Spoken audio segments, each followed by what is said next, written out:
Good morning. Saturday morning, Fort McMurray, Alberta, Canada. And second video of the day, and 409 or something. Doesn't matter. What really matters is Ukraine, Ukrainian people. The idea that 4 million people have left the Ukraine, gone over to Poland, other little countries around, seeking some solace from the plural horrors that they have been living through. And I just want to point one thing out to you. Somewhat, shall we say, meaningless, as so to the speaker. I don't mean myself, but I'm pretty close to meaningless. Intent of heart, really good. Opportunities, this is it, I guess. It's not like Freedom Convoy I could go and spend a couple of days with. But what I can do, I'm taking a shot at. And but I want to point out to you a couple of things that you may or may not have taken offense to that I have said, spoken, commented on. And that is the United States of America, in the person of Joe Biden, are pretending to help. Get this? Ready? Just a few comments, not a long video. 4 million women and children have left the Ukraine. The elderly, if they could walk. The people who are invalids due to age or health or situation. The idea that the Russians turned back 40 buses that were seeking to help the Red Cross. They turned the Red Cross back. The Red Cross, the most benign organization with the greatest heart, wishing, as Samaritan's Purse, Billy Graham's son. These people are just trying to help. And the politicians, I haven't heard much about Justin Trudeau lately, because every time I see him being interviewed, I turn it off. It makes me sick. Because he's touting the words of Biden, and Biden is pretending to help, and Biden says the United States of America are going to take in 100,000 people.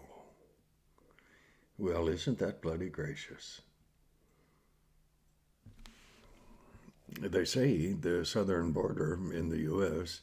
Will allow in immigrants totaling between 5 and 10 million before October. And Biden is willing to take in 100,000 women and children who are fleeing the war in the Ukraine. Now, because Putin, the pretender, that's also Biden and Justin Trudeau, pretenders. Putin is pulling his forces back a little bit from Kiev. Are we going to have another Mariupol? We could. What happened in Mariupol? Well, there are 100,000 people still left there, which Putin won't allow the Red Cross to go and rescue because Putin is making Mariupol an example of what it means to go against what he says. Biden is scared, or he's happy, depending on what that politician actually hopes and possibly even prays will take place in the Ukraine. You see, the Russians, I've said for a while that I don't believe they're going to stop when they finish taking the Ukraine. The Ukrainian people, boy, my hat right off to them. I mean, figuratively, literally, for all that matters. Because they have gutted it out. They have found within themselves a courage that is really noteworthy. And their game plan is to survive at all cost. And they're really taking a shot at it.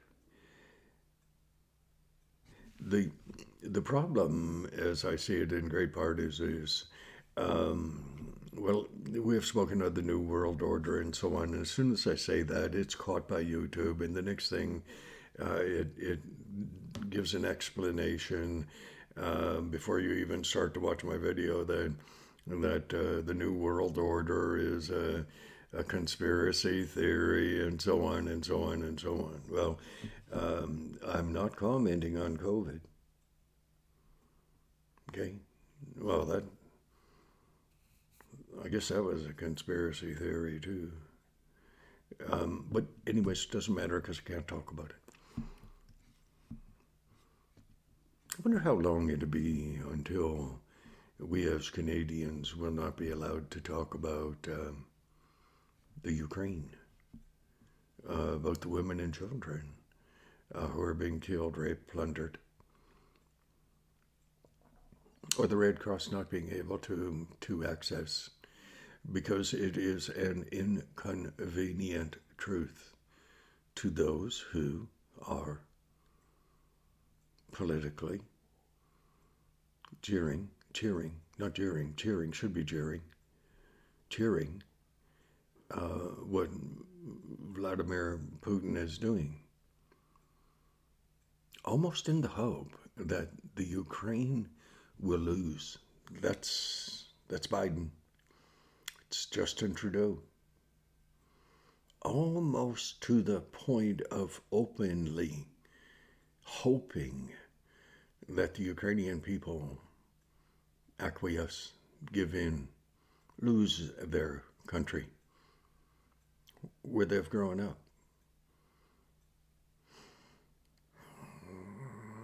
Because Biden is afraid. Okay, that's a question. Is he afraid of what Putin will do? Well, he pretends that he is. But anyone who studies Putin's history, what he has said, done, everything else, they know what he's going to do. He's going to pull his troops back a little bit. He's going to bomb the hell out of everything that he can. And he's going to do it on American dollars. Because as Xi Jinping has gone about the world buying up the world for CCP, Chinese Communist Party, Putin has done something equally intelligent. He has sucked the NATO countries of Europe into, and the United States of America, into enjoying warmth, heat, enjoying Putin's oil. United States of America, oh, they're sending over a billion, bill with a B, several millions, of course, of help. But I'm telling you, it seems to me like as though Biden is hoping that his pretense of support for Zelensky and the Ukrainian people, his pretense of help will be such that it will appear as though it's directed towards support, but it is an inconvenient truth that the Ukrainian people are standing up for what they know to be right, the same as a Canadian would do. I mean, we Canadians are a little slower off the draw. My Irish ancestors didn't get around too much because if they had, we would be a lot quicker to do everything that we could within our power to make a difference, to affect change within our own little city block or whatever. But we are watching an inconvenient truth that Trudeau, Biden, Pelosi, Lion Schiff, and other countries around the world are trying to deal with. The inconvenient truth is this: the Ukrainian people are going to fight.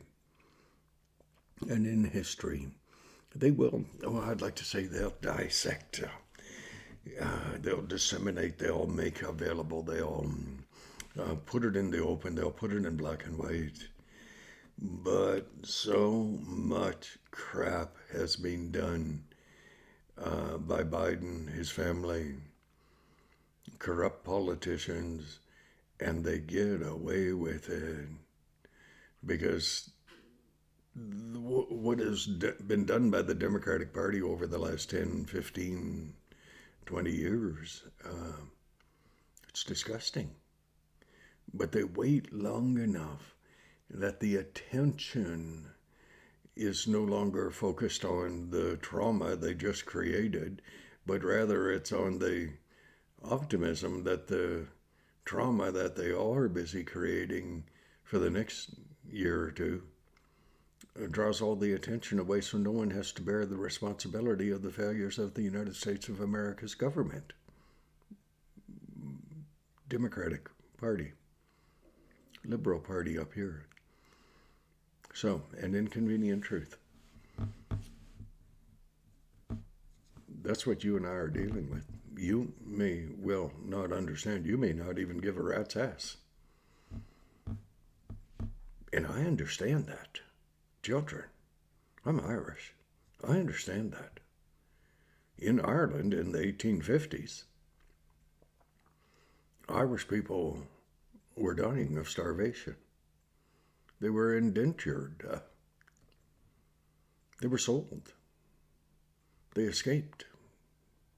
They tried everything in their power to survive, all the while harvesting the crops that were sent to England.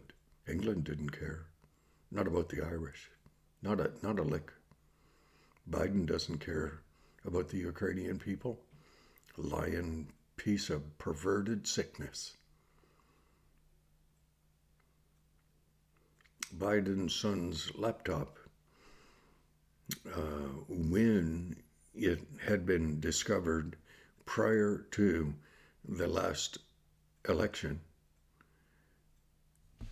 could have changed that election, would have changed our present day situation, because Putin would never have invaded the Ukraine while a conservative, while not just any conservative, Donald Trump was in power.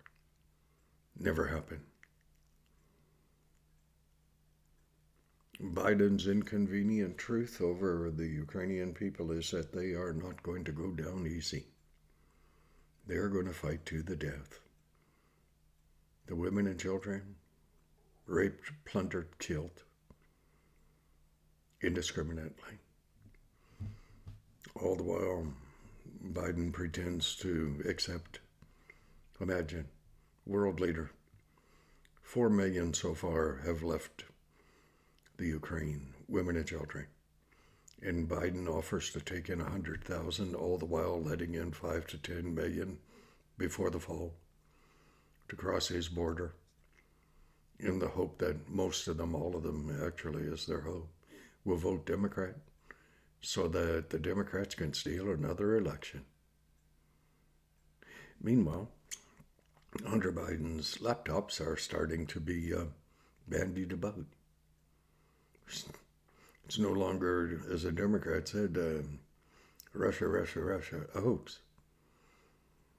Well, the Ukrainian people are pretty sure that it's not Russia, a hoax. They're pretty sure that those people are killing their very own cousins. Russian people, not politicians, Russian people, Ukrainian people, they used to refer to each other as being cousins. They're sure not kissing cousins now, let me tell you that. Not really in favor of that anyways. God bless thee. An inconvenient truth. That's what this is all about.